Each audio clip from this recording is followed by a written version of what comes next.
Life is not easy. It is not. Don't try to make it that way. Life's not fair. It never was. It isn't now, and it won't ever be. Do not fall into the trap, the entitlement trap, of feeling like you're a victim. You are not. Get over it. Get on with it. Most things are more rewarding when you break a sweat to get them.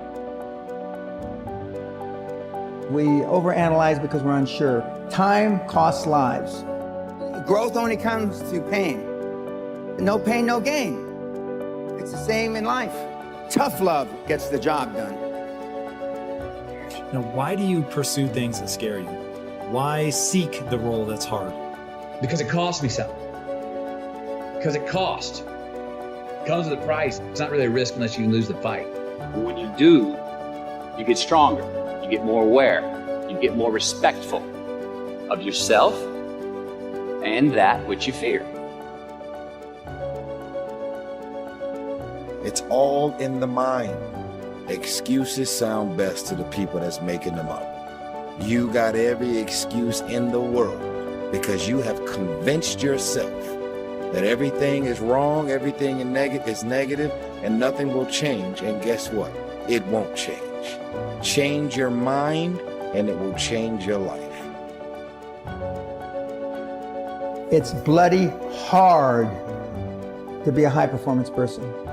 Being a high-performance person is a full-time job. I'm like this 24/7, 365, and I've been like this for the better part of 50 years. I'm always like this. I'm always pushing the edge of the envelope. Within every uncertainty, there is hidden possibility. So I don't dread any challenge that lies ahead because I remember all the victories behind. And my confidence is not in my circumstance. The Spirit of God is my supply.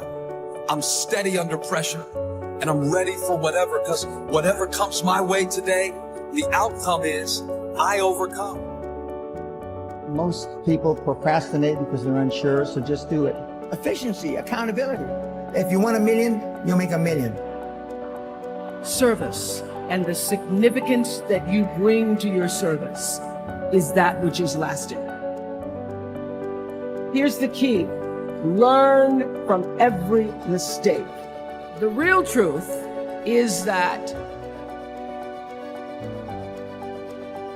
service and significance equals success.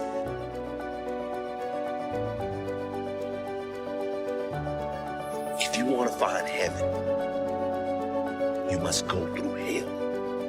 If you want to find growth, you must first go through resistance. Go through pain. You have to go through hell to get the results. Go through hell to get to your heaven. I cannot grow without pain. I will not grow without pain. Pain is my friend. Pain is my gift from the gods of growth.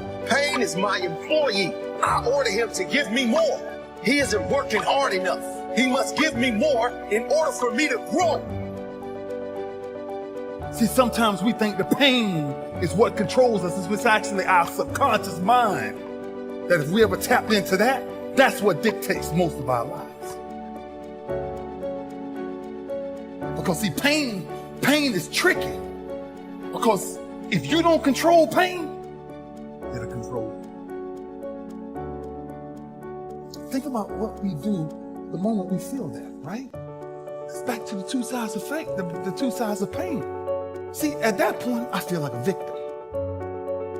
When you fall down, what makes your mentality change? If there's a great situation or there's a bad situation, how do you dictate that based on the level of pain? Because I think that's where we're getting in trouble at. And so when I started cycling, when I started going to see these doctors, I realized that I turned my greatest pain into my greatest achievement. Well, sometimes your greatest pain, it ain't even about you. It's about a greater purpose. I believe it. Once you become obsessed with something, obsessed, it's okay to be unbalanced for a while. It's okay. Don't be all this stuff people say, you gotta be balanced. Then you get balanced once you become great. And then you help other people become better from you being the best in the world. I'm trying to be the best I can to give you the best that I am. And it takes being fucking obsessed to where people think you're crazy. Become obsessed with being great. It changes everything. That as you go through the challenges of life and you look at it and embrace whatever comes to you, don't run from it. Step toward it. Don't try and duck it like most people do. See, most people want it easy. See, easy come, easy what? Easy go. How you gonna show power if you're not up under attack? How you gonna show resistance if something's not trying to pull you over? Resist, resist. Stop being neutral and stop being indifferent. Resist. Take a stand and resist.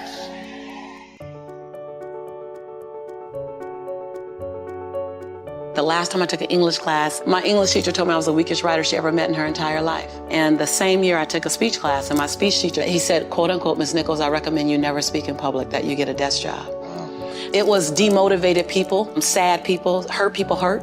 Sad people make other people sad. Bottom line, don't take it personal, hurt people hurt. I had to literally be willing to not only relocate my mind, but relocate my body so I can relocate my finances and relocate my possibility, relocate my son's future. I was very clear the future my son was gonna have if I didn't do something. And I was not subscribing to that, not on my watch. So I was willing to be radical. See, most people want the convenience of transformation without the inconvenience. So if you want to have a conviction for something, you have to sign up to be inconvenienced.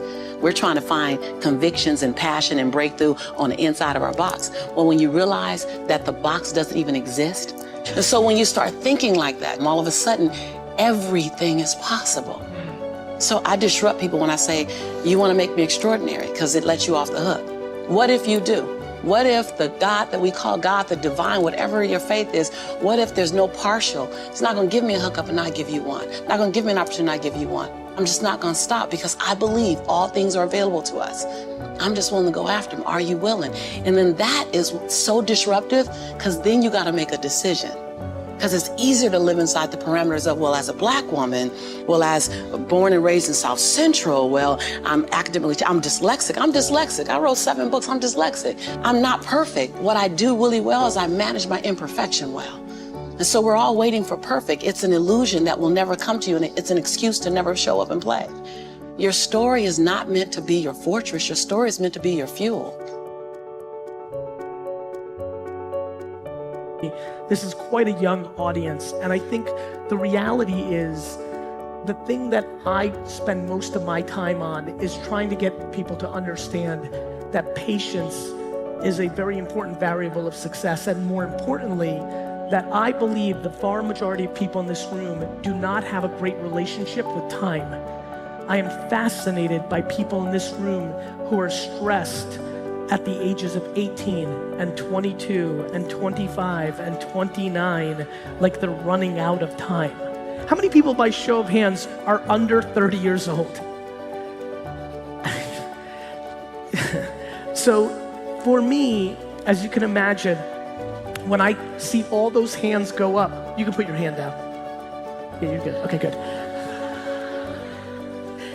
When I see all those hands go up, and I know in my mind, with the way that modern medicine and technology is going, that the far majority of this room is going to live for another 80 years, it really gets me excited/concerned when people want their business to be huge next year. The quicker you want it, the more vulnerable you are. The quicker you want it, the more vulnerable you are. And what has been very fascinating for me is, even though on YouTube and Instagram and maybe some of the places you guys see me, maybe my energy is high, maybe my style of communication is fast, but my business actions are extremely slow.